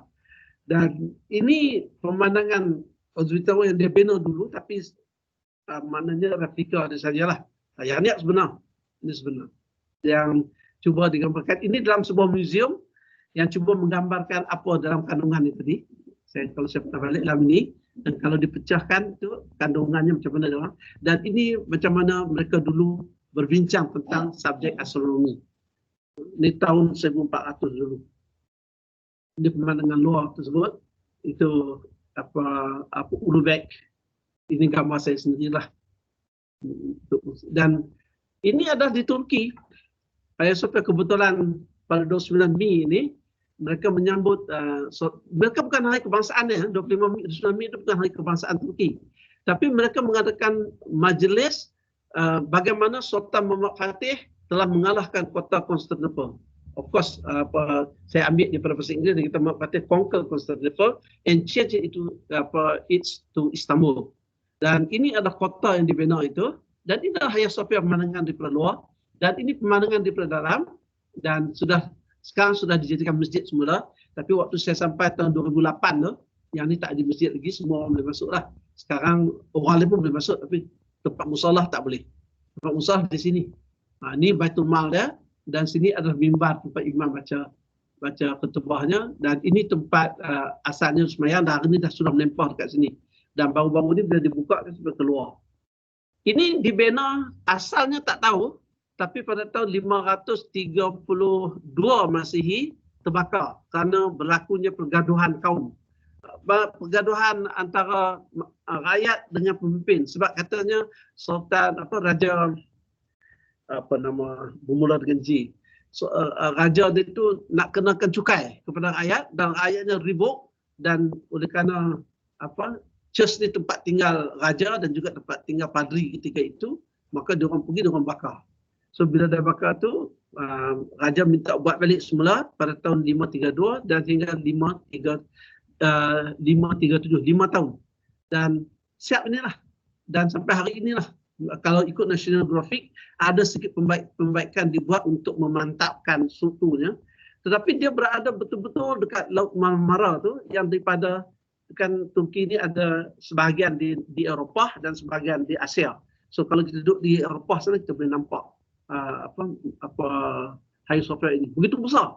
Besar sekali. Kalau bayangkan orang di sini dengan ini tahun 532. Rasulullah tak lahir lagi. Rasulullah lahir 571.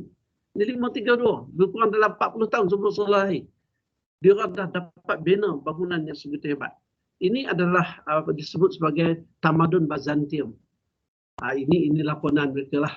Dia orang buat pantomim. Dan malam hari dia orang dekat laut ini dia orang buat satu pantomim juga, menunjukkan bagaimana peperangan berlaku. Mereka serang kota Konstantinopel ini dan tukar pada Istanbul. Ini sebahagiannya, dan ini adalah Blue Mosque ataupun sebagainya yang dah ada sebenarnya sebelum Sultan Muhammad datang tu. Selepas Sultan Muhammad selepas jatuhnya itu, dia bina masjid selama ini atau Blue Mosque. Okey. So dalam bidang perubatan, saya ambil khusus di bidang perubatan, kita ada Al-Farabi. Tapi Al-Farabi perubatan dia adalah perubatan bentuk psikologi lah. Dan perubatan yang saya dah sebut dah, orang yang panas baran, orang yang darah tinggi dan sebagainya, so diberikan muziknya. Malah muzik ni dia sebut, minta maaf saya bukan nak itu kan, tapi memang betul saya dah tanya ramai orang juga. Apabila kita membaca Al-Quran, apabila kita membaca alif hingga ke ya, kita rasa membunyikan suara kita itu dengan menggunakan seluruh anggota mulut kita. Saudara tahu kan, kita sebut tha, kita sebut da, ha, zal, dal, kaf, qaf. Kita semua ghain, ain. Jadi dengan menyebut huruf ini, atau bila kita nak bercakap alhamdulillahirabbil alamin, maka kita terpaksa menggunakan segala apa yang ada di mulut kita ni. Sebab tu kalau tarik gigi susah nak sebut. Jadi ada setengah saya tidak berhasab merendahkan siapa-siapa termasuk Melayu lah ni. Ada setengah bahasa itu dia tak boleh sebut. Saya bagi contohlah orang Cina, orang Jepun misalnya. Nak sebut ro, r tu dia tak boleh. Kalau kita sebut lori, dia sebut loli. Dia tak boleh sebab ro tak ada. R, ro tu dia tak ada. Sebab tu bila Al-Farabi memperkenalkan do, re, mi, fa, sol, la, do, semua itu dia ada alasannya kenapa dia buat demikian. Bukan hanya setakat nak bagi bunyi keluar, tetapi ada alasan-alasan kenapa dia menyebut kalimah-kalimah tersebut. Kemudian ini gambaran seorang pelajar. Kebetulan waktu saya sampai ini, ini gambaran kerajaan Turki sejak akhir ini mereka buat muzium yang untuk mengingati ilmuwan-ilmuwan Islam silam ini, dan dibuatlah bentuk 3 dimensi. Ini adalah asrama pelajar yang belajar perubatan. Ya, nampak dia baca Quran. Ini bukan Quran, ini buku kitab perubatan. Ini juga asrama dia, gambaran. Bila pelajar-pelajar datang, jadi pelajar sedar bahawa perubatan ini sebahagian daripada tradisi kita. Dah belajar daripada dulu lagi. Dan ini cara dia belajar. Ini dalam bukunya ialah bagaimana sakit belakang kan. Sakit tulang belakang ni. So ini kaedah sakit ni yang dicuba treatment with cauterization. Saya tak pandai dalam bidang perubatan. Ini gambar 3 dimensinya.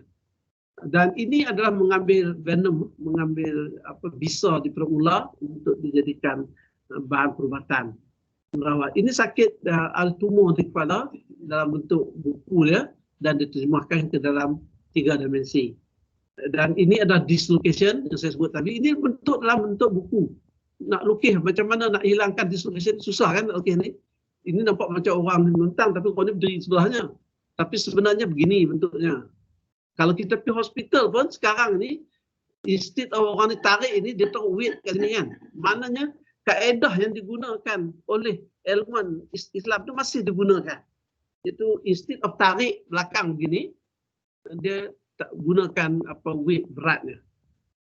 Dan ini ada tempat mereka menyediakan bahan-bahan farmasi ubat-ubatan yang diambil kebanyakan daripada herb lah. Dicampur daun ini, akar ini dan sebagainya. Kalau kita orang Melayu, dulu dipanggil akar kayu lah. Di mana mereka gunakan bahan ini untuk menyediakan bahan-bahan untuk ubatan. Dan ini bukan sifat saya, sebab saya tak berani klaim benda ni. Tapi disebut oleh penasihat kepada Presiden Pakistan, nama saya lupa. Dia abadikan dalam bukunya. Dia kata sebenarnya peredaran darah saya sebut tadi dijumpa oleh Ibnu An-Nafis. Tapi hari ini namanya pada William Harvey. Pembiasan cahaya.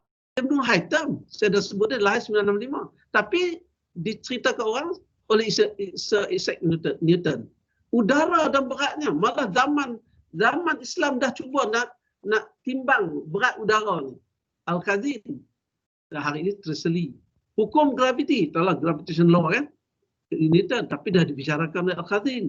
Teori evolusi, Ibnu Maskawih, Ibnu Ikhwan As-Safa, hari ini Charles Darwin. Padahal orang ni hampir 900 tahun, 800 tahun, lebih awal daripada Darwin.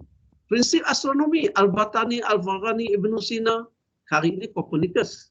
Kaedah sains, scientific method, Ibnu Haytham, Al-Biruni dan sebagainya.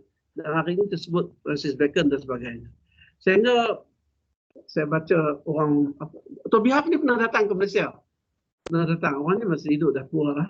Dia sendiri pun mengatakan, it is now widely recognized that from 8th century till the end of the 13th centuries, the Arabic Islamic world had the most advanced science to be found anywhere in the world.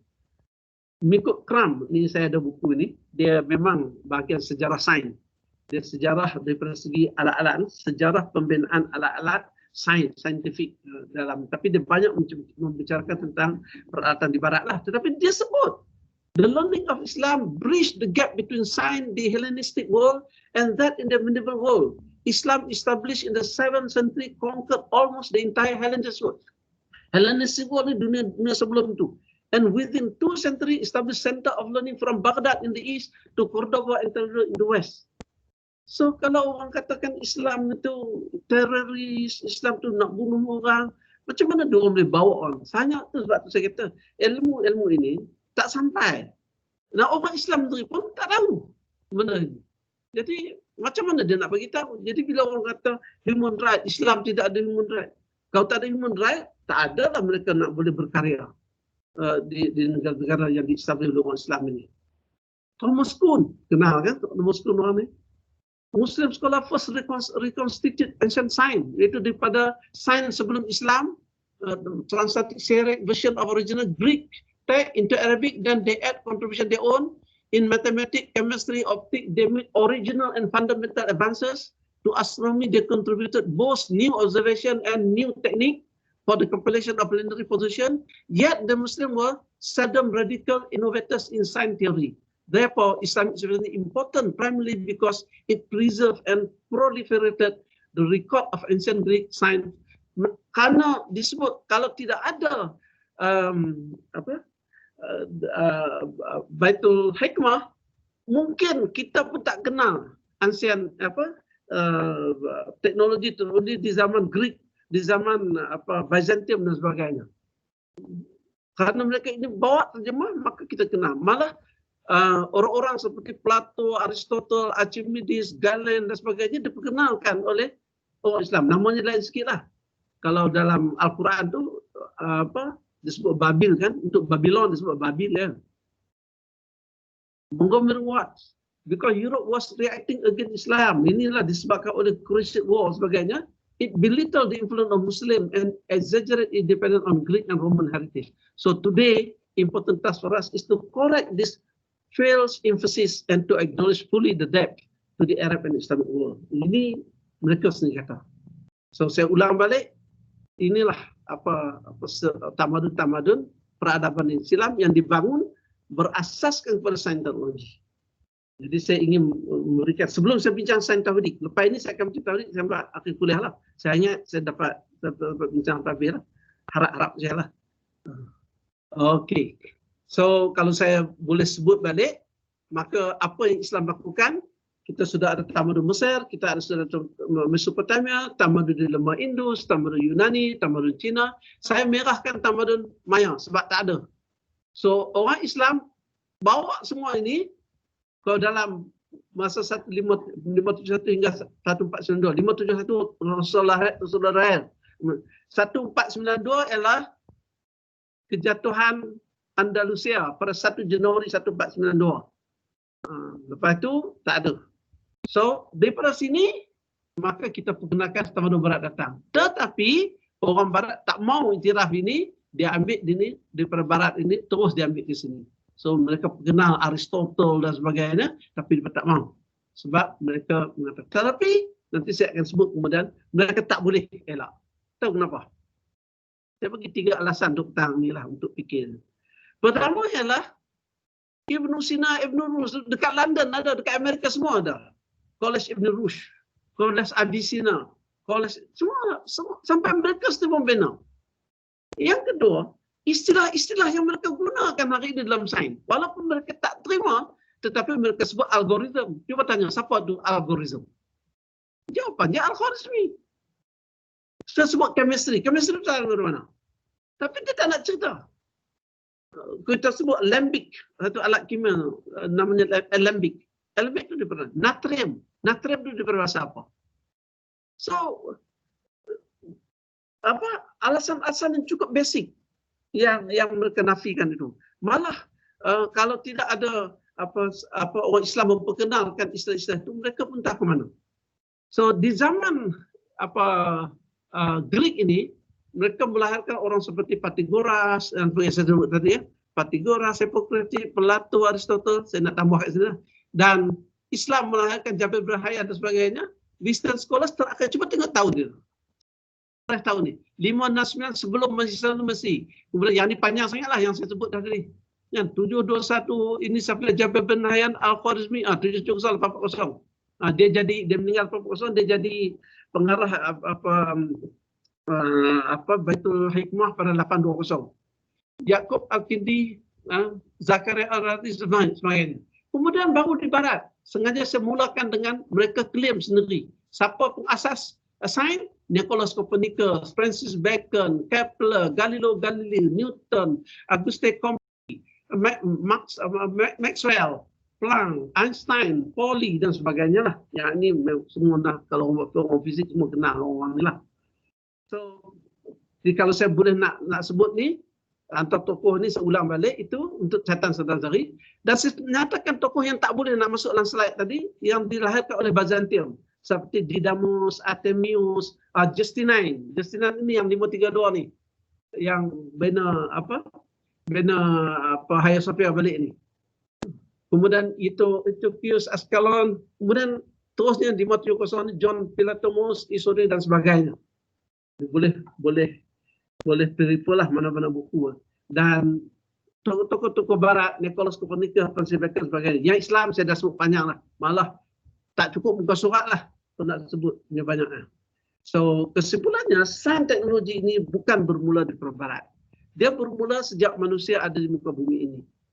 Sains teknologi yang dibangunkan mempunyai perspektif sendiri. Sains teknologi zaman Firaun lain. Zaman Nabi Syuaib dengan dia punya Nabi Saleh dengan masyarakat Madian dengan tebuk bukit itu lain. Cina pun lain, perspektif masing-masing. So ilmu sains Muslim mempunyai ilmu sains mereka di peradaban sebelumnya. Dan kita tak nafi sebab dalam kitab-kitab yang ditulis memang tulis. Sebab tu Islam tak pernah mengatakan teori Khwarizmi ataupun teori ada. Sebab ilmu teori-teori itu datang daripada Allah. Dia tak bernama dia. Ilmuwan sains Muslim telah memberikan sumbangan mereka dalam pelbagai bidang ilmu. Dan malah mereka pun setiap individu itu mempunyai banyak ilmu yang mereka miliki. Kalau saya tengok tadi lah, boleh debate tentang agama. Sebab itu ini kadang-kadang menjadi inspirasi saya lah. Kalau kita boleh hasilkan pelajar yang begini, orang yang begini, barulah kita, kalau nak tolak pun, bertolak atas ilmu. Kalau tak setuju pun, setuju kata ilmu. Bukan, kamu meluk agama Islam ni. Saya meluk agama Islam kerana saya tahu Islam itu begini-begini dalam saya. Saudara kata nak Islam, terpulang, itu sudah. Tapi bila kita memeluk satu agama, sebab ajarannya adalah agama itu.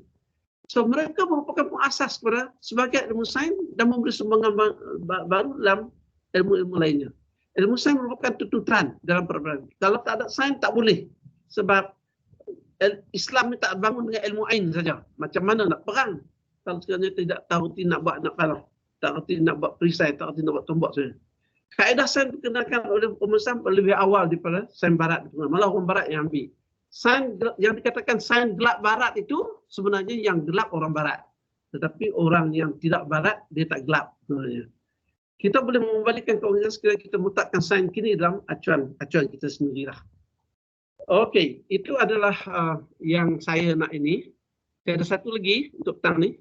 Okey, sebelum saya nak pergi ke slide yang satu lagi ni, ada tak apa soalan untuk saya? Saya ada 20 minit, saya nak gunakan masa 20 minit untuk memperkenalkan sains teknologi ini. Ada soalan untuk saya tak? Saya ni Prof. Ya.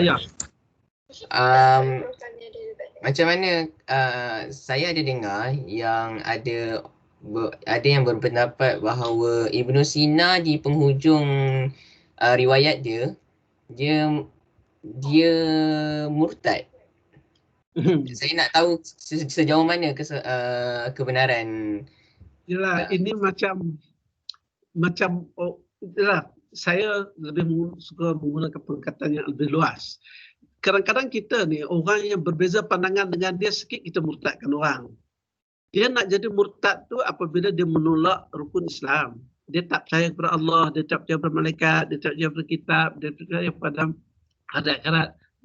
Kalau dia berbeza pendapat itu hanya daripada segi kaedah saja. Kaedah daripada segi macam mana nak dapatkan air, macam mana. Jadi sains lebih membicarakan tentang kaedah bagaimana nak memahami alam. Kenapa objek yang dilepaskan daripada satu ketinggian jatuh? Kenapa api yang panas membakar? Saya dah sebut dah. kenapa buah durian ni ada macam-macam rasa. Dia ilmu yang berhubungan itu. Dia tidak ada sangkut dengan ilmu yang membicarakan tentang akidah. Tapi oleh kerana kadang-kadang itu perbincangan ni itu ialah dia menggunakan pendekatan saintifik. Dalam pengalaman saya sendiri, kadang-kadang bila kita ahli sains cuba terang agama, orang terperanjat juga. Nah, betul. Dan malah orang lebih mudah untuk menerima hujah kita sebagai ahli sains yang menggunakan pendekatan logik, tetapi tidak mengabaikan langsung tentang ini, tapi dia boleh menerima mudah. Jadi sebahagiannya itulah. Tapi saya fikir tidak ada ilmuwan besar yang berani memurtadkan orang lah. Saya bagi contoh yang saya sendiri lah, yang baru zaman ini, Bukail. Saya baca satu artikel mengatakan Bukail ini tidak memeluk agama Islam. Sebab sehingga akhir hayatnya dia mengatakan bahawa dia minat untuk membandingkan aspek-aspek saintifik yang dia tahu dengan apa yang ada dalam Bible dan apa yang ada dalam Quran. Tetapi mungkin setakat itu saya tidak tahu. Tapi ada yang mengatakan sebenarnya dia tidak memeluk Islam. Kenapa? Selepas dia bercakap ke orang itu, Allah Ta'ala beri hidayah kepada dia. Lepas itu dia jumpa orang lain, dia kata, sebenarnya saya menerima Islam. Islam memang betul dan sebagainya. Jadi mungkin kita tak tahu. Jadi dengan demikian, perawi yang tak jumpa dia masa awal ni akan mengatakan, oh bukan Islam. Adakah dia itu? Dia hanya membandingkan saya, betul. Dua-duanya benar. Tapi orang tak kaji dia punya tentang Islam. Sama lah dengan ini. Sebab hujah akalnya itu, ya, sebab sehingga dia telah mengatakan, itu saya tahu. Antara kata-kata Ibn Sina yang saya pun tak setuju. Kalau dia katakan sesuatu itu yang tidak boleh dibuktikan secara saintifik, maka kebenarannya tak boleh diterima. Jadi kalau pegangan itu yang kita terima, macam mana kita nak terang Nabi Ibrahim yang campak api terbakar, yang dicampak dalam api yang panas tapi tak terbakar? Bagaimana Nabi Musa menyeberangi Laut Merah hanya dengan memukul tongkatnya ke laut? Di mana nak buat dengan cara saintifiknya? Sebab itu saya nak bincang sains tauhid. Jadi saya tak minat sebenarnya, bukan tak minat. Kalau orang bincang, oh kawan ni murtad, saya tak. Itu kita serah dia dengan Allah Ta'ala lah. Dia bila orang soal dia, maka dia akan menjawab dari segi aspek ilmu yang ada. Macam tanya saya, apa hubungan dia puasa dengan kesihatan? Oh, ada hadis yang mengatakan puasa itu menyembuhkan segala sakit. Saya kata kalau gitu, accident pergi puasa lah. Accident, bawa kereta, no accident. Lepas tu puasa, sebab puasa boleh menyembuhkan sakit. Ada tak ulama kata macam tu? Potong-potong bawah, terpotong jari. Untuk melegakan sakit, puasa. Sebab hadis kata macam tu. Saya ingat tak semudah itu. Tapi kalau ditanya pada saya kata kena tengok manusia itu dulu. Jadi saya tak berhajat nak untuk jawab tang ni, nanti masa itu tak cukup. Tapi hal-hal yang macam saudara tanya tadi, mungkin kita buat seminar ke, forum ke, dialog ke. Tapi dengan dialog dalam orang barat ni konteks. Dialog orang barat ni dia nak matikan hujung orang gitu. Kita nak mencari kebenaran. So kita boleh buat seminar, forum, dialog. Ataupun sekarang ni kita ada web. Mungkin lepas ni kita boleh buat perbincangan. Mungkin Dr. Azmin berfikirkan kita buat forum internet. 2-3 lecture jadi panel dan kita bincang. Apa yang saudara bincang tadi lah. Tetapi ikhlasnya saya tidak bersetuju menggunakan pendekatan menghukum orang ni. Nahnu du'at la tudah. Kita ini pendakwah, bukan penghukum. Itu kata Fatih Yakan dalam buku yang saya baca lah. Okey, boleh saya sambung lah? Okey, minta maaf. Sekarang baru kita nak masuk ke sains tauhid. Jadi sebab tu maaf Dr. Azmin, saya kena ada pengenalan dulu. Kalau kita terus pergi pada sains tauhid, maka bincang saya dia tak ada macam pengenalan pendahuluan pun. Dia ada cerita sebelum nak pergi sains tauhid. Okey, pada petang ini saya nak mulakan dulu dengan cerita sains tauhid ini, tapi saya mohon maaf saya tak boleh bagi slide ni lagi sebab saya sedang mengemas-kinikan lagi nota saya tahun lalu itu untuk tahun ini, dan saya dapati ada benda yang saya kena kemas-kini hasil di perbacaan ataupun saya tahun ni saya ada 2 PhD tesis yang saya baca bahagian inilah. So ada maklumat baru yang saya dapat daripada baca tesis itu yang saya ingin masukkan dan kongsi sama dengan saudara-saudara. Okey. Saya nak terangkan mula dengan sains tauhid ini. Pertama sekali, dia ada sedikit masalah. Tentang saya nak memulakannya dengan istilah sains ini. Sebab istilah sains ini adalah istilah baru. Tak ada di zaman Greek, tak ada di zaman Byzantium, zaman Kristian, zaman Kristian daripada satu Masih itu sehingga 600 Masih itulah. Kemudian barulah Islam dan tak ada juga Islam, dan di Barat pun mula-mula dulu pun tak ada. Ini saya dapat maklumat di mana? Saya beri rujukan. Ini daripada Peter Medawa. Kalau saudara tanya saya siapa Peter Medawa ini adalah Nobel laureate dalam bidang zoologi. Jadi kalau nak bandingkan saya dengan dia, tentulah dia lebih hebat. Tidak dia dapat Nobel laureate. Saya baca di bukunya, tajuknya The Limit of Science. Saudara boleh baca. Dia mencerita tentang batas-batas sains.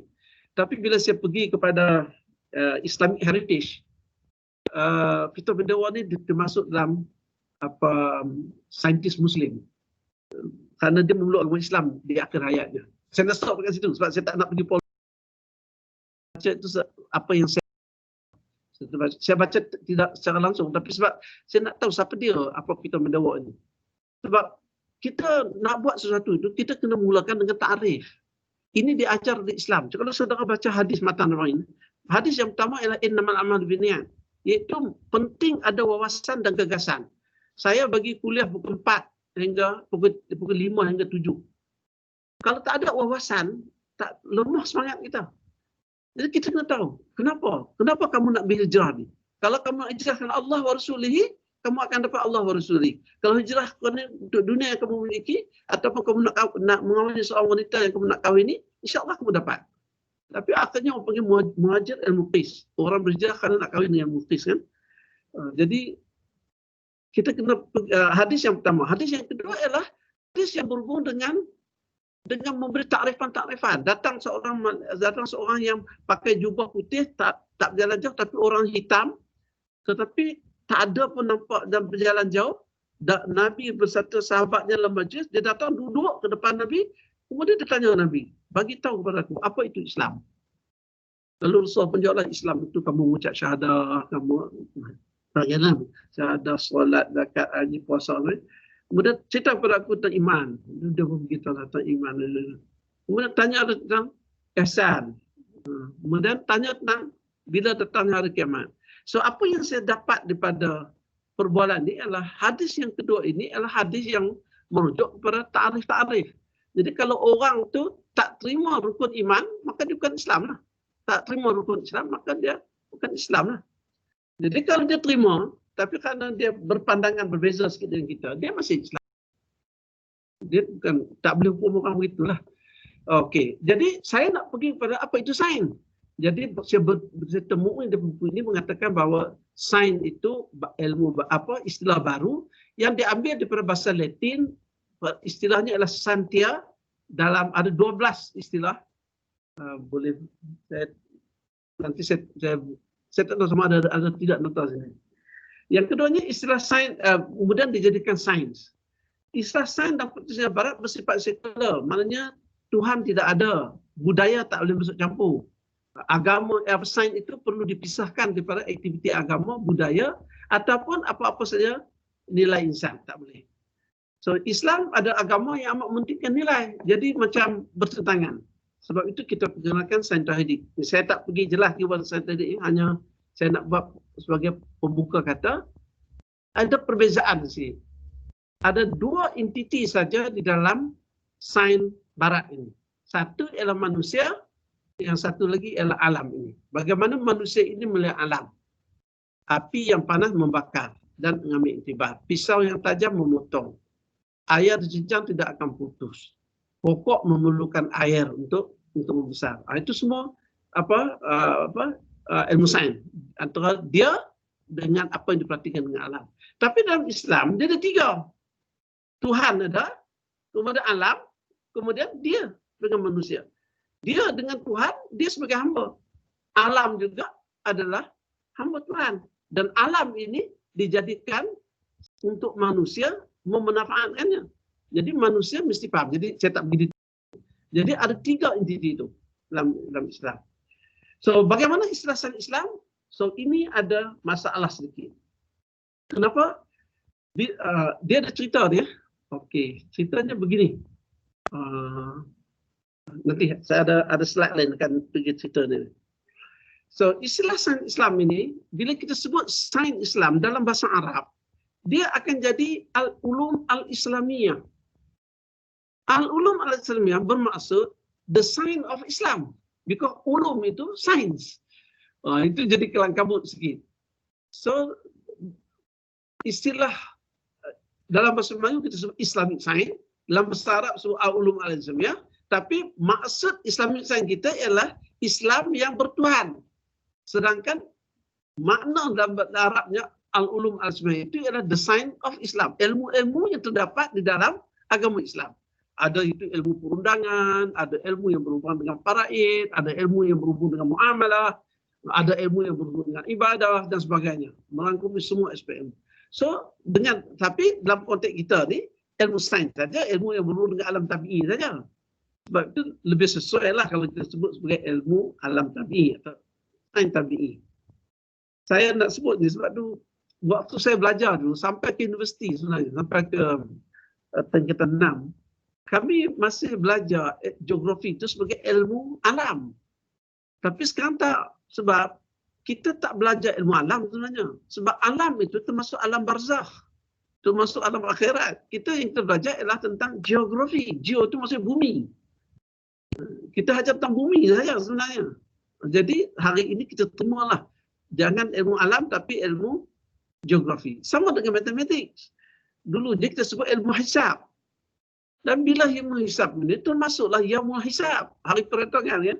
Jadi istilah ini agak, sedangkan dalam ilmu sekular ini yang dimasukkan adalah matematik.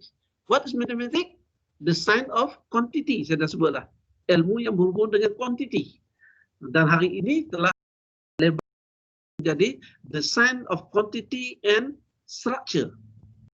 Ilmu yang berhubung dengan quantity dan struktur. Gitu.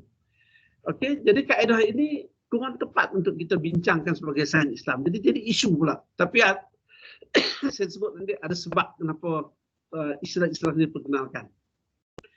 Ketiga ialah kita menggunakan pendekatan epistemologi. Yang ini saya akan bincangkan nanti dengan sesuatu dalam bab inilah yang saya harap akan selesai yang diamanahkan pada saya ini.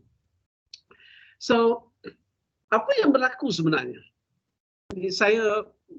Sebenarnya yang berlakunya begini. Saya dah sebut tentang Byzantium tadi. Sebelum bila Rasulullah wafat, naik Abu Bakar, Umar, Osman, empire Islam itu berkembang sehingga hampir semua tempat ada empire Islam. Kemudian bila Sultan Mahmud Fatih conquer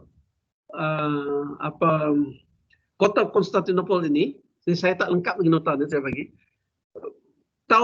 Pada 29 Mei 1453, apa yang berlaku di Andalusia ialah sekali lagi lah, pemimpin sudah tidak amanah, pemimpin dah kebah duit untuk dia saja, pemimpin duduk dalam keadaan bermewah, rakyat dia tak ambil kisah dan sebagainya.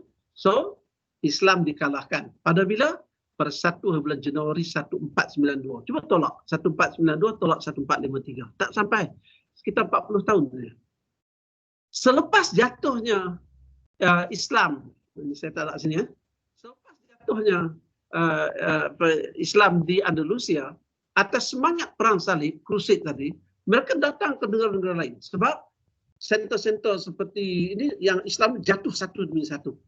Maka mereka datang. Kalau saudara tengok dalam sejarah, tahun 1511. Cuba tolak 1511, tolak 1492. Cuba tolak tengok. Itu tahun 20 tahun ya. Kemudian Francis Light datang ke Pulau Pinang 1786. Kemudian ke Singapura. Kemudian datang Portugis, Portugis datang pergi. Dah kadang-kadang Perancis pergi ke Tunisia, mereka pergi. Sebab tidak ada naungan lagi. Tapi terdirilah kerajaan Osmaniyah, dan kerajaan Osmaniyah ini, kita di Malaysia ni masih berenang dengan Osmaniyah itu, tetapi jaraknya amat jauh, dia tak boleh sukar. Jadi perang salib pun berlaku satu demi satu. Negara-negara yang dihuni oleh umat Islam ini dijajah dan mereka datang. Memang tujuannya ialah satu Kristian, tapi kebanyakan tak berjaya. Ada yang berjaya seperti di Filipina memang jadi Kristian semua. Di Indonesia pun ada sikit. Di Malaysia hampir tak ada kalau ikut sebenarnya. Yang datang orang India awal datang tu, tapi India Muslim yang datang ke Penang, ke Singapura yang awal. Begitu juga dengan Arab. Arab tak duduk kat sini. Tapi mereka dah ada sampai hari ini pun kita kenal dengan macam-macam lah di Singapura dan di Penang tu. Macam-macam. Tapi mereka datang berniaga dan mengembangkan Islam dan balik. Walaupun ada sebagainya kahwin orang tempatan. Kemudian orang-orang tempatan ini tidak memberi kerjasama kepada dia. So dia buat sistem pendidikan dia sendiri. Nah, dah mengalahkan orang Islam. Orang Islam nak belajar tentang semayang, puasa, zakat, rukun iman, rukun Islam, silakan. Tetapi daripada segi belajar sains, teknologi, perubatan, undang-undang, dia akan ajar. Dia akan ajar ambil ilmu itu. So mereka memperkenalkan pendidikan mereka. Sebab itu mereka buat sekolah-sekolah mereka. Saya ambil kes Malaysia saja sebagai orang faham. Mereka bina Penang Free School, Methodist Boys School, Methodist Girls School dan sebagainya. Dan mereka ajar. Mereka awal memang dengan anak mereka, tapi anak-anak para pemimpin yang agak ke barat ni akan hantar anak mereka dan belajar di sana. Tapi mereka tak ajar agama. Sama ada Kristian ataupun Islam pun tak ajar sebab mereka tak mau jadikan pemeriksaan. Yang dia ajar ialah sains dan teknologi, perubatan. Tapi kalau kita buat hujung-hujung Al-Quran tentang perubatan, puasa itu menyihatkan badan misalnya, tak adalah dia ajar. Dan undang-undang pula tak ada ajar undang-undang pride ke undang-undang keluarga apa tak ada ajar. Yang dia ajar ialah undang-undang dalam bisnes kebanyakan. Dan ini semua untuk dia lah. Jadi sedikit demi sedikit ajaran Islam itu dimarginaliskan antara Islam yang bersifat akidah dengan Islam yang berbentuk muamalah ini. So apabila kerajaan Utsmaniyah tumbang pada 1924, habis langsung lah. Habis Utsmaniyah jatuh, bukan dia itu 1922.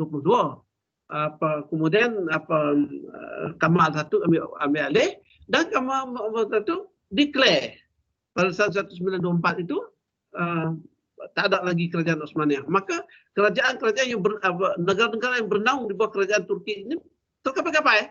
Mereka Muslim, Malaysia pun jadi sultanah tadi. Benarnya semuanya dibantu oleh Utsmaniyah sebelum itu. So, apa yang berlaku ialah sistem pendidikan kita itu memisahkan yang kita terima daripada dia. So, akhirnya tidak berenang di bawah Utsmaniyah dan sistem pendidikan kita jadi ketidakkaruan, bercelahu sikit. Maka dalam suasana ini sebelum bila Islam dah jatuh di Andalusia dan negara Islam satu lama kan 1500 kan, maka lahirlah tokoh-tokoh pembaharuan yang membawa kita kena bawa balik ilmu ini. Contohnya Muhammad Abduh. Muhammad Abduh ni dia orang Mesir, tetapi dia pernah pergi ke Perancis. Dia sebut Franzi. Bila dia sampai ke Perancis 1849-1905, dia mati 1905. Orang dunia pertama pun tak belum lagi. So bila sampai ke Perancis, dia dapati cara orang Perancis itu sudah Islam. Tak ada pembohongan, tak ada penipuan, kemudian janji, tunai janji, tepat. So dia kata, I can see Islam in operation without Muslim. But when I go back to my country, I can see a lot of Muslim, but without Islam. Yang dimaksudkan bukan syahadahnya. Mereka ada sembahyang pun, tapi bila kita kata nak buat sesuatu tu Islam diketepikan. Kita lah sekarang ni pun sama. Kita sampai nak menipu nak apa tu Islam tak ada orang kat situ. Dia tak tengoklah Tuhan. Bila dekat sembahyang memanglah dengan wudu dengan apa semua. Saya tak campur dengan politik apa. So akhirnya timbul golongan-golongan ini yang Jamaluddin Afghani, saya tahu tarikhnya lah, 1838 Muhammad Iqbal ni terkenal dengan Reconstruction of Islamic Education. Dia kata Islamic Education, bina semula Islamic Education itu. Itu sebenarnya buku itu mengandungi rencana-rencana yang dia pernah bagi ucapan-ucapan dia. Meminta supaya hal-hal yang berhubungan dengan ekonomi, sains, teknologi, perubatan, cara nak mengurus negara, berpolitik, masuk sama dalam pendidikan Islam. Yang sebelum ini semua guna barat. Abu Hasan Ali Nadwi, Maulana Maududi, Hasan Albana dan sebagainya. Dan kita dapati di Malaysia ini pun ada. Dulu kita sebut sekolah pondok, sorry saya nak sebut ini kuliah. Kemudian ada ilmu-ilmu yang dah pergi sampai ke negara-negara ini, negara-negara di Timur Tengah dan mendapat pendidikan bertemu dengan orang seperti ini atau anak murid mereka. Ini tokoh-tokohnya yang saya sebut. Dia tokoh-tokohnya ada anak murid mereka lagi. Jadi akhirnya mereka pun balik ke negara balik, dia pun bukan buat pondok. Dia buat madrasah. Sebab tu saudara tengok, dia ada beza antara pondok dengan madrasah. Di pondok kita tak bincang tentang sains teknologi. Di pondok kita tak bincang tentang ilmu ekonomi, tentang politik. Tak ada. Politik mungkin kita bincang lah. Sebab politik ni untuk kemerdekaan memang politik lah. Tetapi sekolah madrasah, sekolah yang sebut madrasah itu, dia ada agama dan dia ada unsur-unsur apa yang disebut sebagai akademik ni. Saya tak suka kita akademik semua sebenarnya. Tapi itulah yang sekular, ilmu sekular dia ajar bersama. Dan pelajarnya pun tidak diwajibkan berjubah begitu, dah. Tapi tutup aurat lah. Tapi jadi kita lihat sudah ada itu. So bermulanya ejaan tidak sekitar. So bermula sekitar 1936 ini mereka sedang bincang balik. Bincang balik tentang bagaimana balik nak membenakan Islam ini. So maka kita nak perkenalkan pendidikan Islam. Termasuklah hal Islam itu tidak hanya bincang akidah syariat akhlak, tetapi juga soal-soal yang berhubungan dengan sosial, politik, ekonomi, pentadbiran dan sebagainya. Dan pada tahun saya nak bukti, 1976 ada satu persidangan dekat London. Ini hebat kan ni? 76 saya buat master dekat London. Saya ada dekat London begitu. Saya buat master. Tapi saya tak sampai lagi sebab persidangan itu bulan April. Saya keluar dari UKM 1972, 1976. So kita nak bersidang pada sebab di England. Kalau buat di negara sendiri, kacau haru biru dengan kepimpinan politik kita. Buat di negara orang lain senang lagi. Sebab negara England itu buka, buat di Royal Albert Hall, buat pameran, dan yang datang tiga itulah Almarhum Ismail Faruqi, Abdul Hamid Abu Sulaiman, Syed Najib Atas, dan mereka inilah yang memperkenalkan what we call it pengislaman ilmu, Islamization of knowledge. Jadi istilah Islamization of knowledge istilah baru diperkenalkan. Kenapa? Sebab ilmu berpisah tadi. Ilmu-ilmu ekonomi, politik, sains teknologi itu berpisah dia, kita kena Islam balik. Jadi timbul di kalangan polemik di kalangan masyarakat, ilmu ni ada Islam ada kafir ke? Ada Islam ada tak Islam ke? Bukankah semua ilmu daripada Allah? Jadi timbul polemik itu. Maka lahir ilmu timbul, tapi timbul polemik. So daripada sini, daripada pengislaman ilmu ini yang banyak tadi, maka lahirlah idea pengislaman ilmu sains. Nah, Islamization of science, pengislaman sains, ilmu sains. Yang dimaksudkan itu adalah sains tabi'i, natural science, bukan al-ulum al-islami tadi. Itu yang saya kata istilah itu salah. Bukan itu. Yang dimaksudkan ialah membawa balik ilmu sains yang disekular tadi ke dalam acuan Islam. Dan istilah ini tak berapa diminati oleh sebagian orang lah. Termasuk golongan-golongan golongan-golongan yang nak bawa balik ini. Sebab isunya itu. Dan soalannya bagaimana nak bawa balik ini. So, maka diperkenalkan yang disebut sebagai sains tauhid. Itu di akhir tahun 80-an, 76, 80, berlaku debate banyak, maka perkenal sains tauhid. So, hari ini sains tauhid mula diperkenalkan lah. So, saya ingat saya nak stop dekat situ, kita pun dah lajak lah lebih kurang 6-2-3 minit. Dan itu permulaan kepada perbincangan dengan sains tauhid. Saya ingat faham kot walaupun saya bercakap agak cepat sikit. Maaf Dr. Azmin sebab saya ingat benda ini penting untuk diketahui. Nanti saya akan bincang bagaimana ilmu sains barat dibina dan bagaimana ilmu Islam kita nak kembali kepada sains tauhid ini. Okey. Terima kasih banyak asalnya. Kalau tak ada soalan. Ada soalan untuk saya ya? Atau macam mana? Nak balik ke sini? Ada 70 orang lah saja. Kalau tak ada, terima kasih banyak. InsyaAllah kita jumpa hari Selasa minggu depan lah. InsyaAllah. Saya ada 3 jam lagi saja. Saya harap saya boleh habis 3 jam itu. Assalamualaikum warahmatullahi wabarakatuh. Terima kasih Prof. Terima kasih Dato'. Sama. Terima kasih Dato'. Terima kasih Prof. Terima kasih Prof. Terima kasih Prof. Thank you, Prof. Terima kasih, Doktor.